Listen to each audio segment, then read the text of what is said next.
ফেরাউনের মতো এই হাসিনার লাশটা এভাবে দেশের মানুষে দেখবে, দেশের মানুষ যায় যায় চাইবে, এই ফেরাউনের মতো এই লাশটা শুকাইয়ে রাখতে হবে।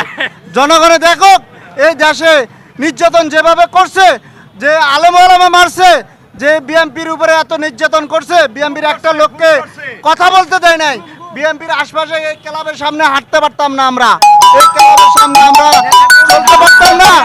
পুলিশ আমগা হয়রানি করছে, দূরাইছে আমাকে, মামলা মকদ্দমা করে আমাকে হয়রানি করছে।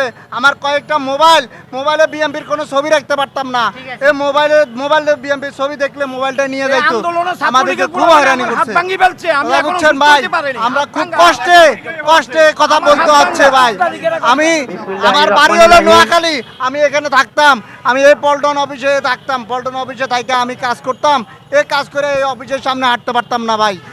এই পুলিশে আমাদেরকে হয়রানি করছে, পুলিশের কারণে আমরা এই বিএমপি পার্টি অফিসের সামনে আসতে পারতাম না ভাই। আমরা খুব হয়রানির মাধ্যমে ছিলাম। এই শেখ হাসিনার পতন চাই। শেখ হাসিনাকে যেন এই বাংলার মাটিতে আর রাখা না হয়। বাংলার মাটিতে শেখ হাসিনা জায়গা হবে না, কথা বুঝছেন ভাই। এই ফেরাউনের মতো এই শেখ হাসিনাকে যেন আমরা জনগণে দেখতে পারি, এই শুকাইয়া রাখতে হবে ফেরাউনের মতো, কথা বুঝছেন ভাই।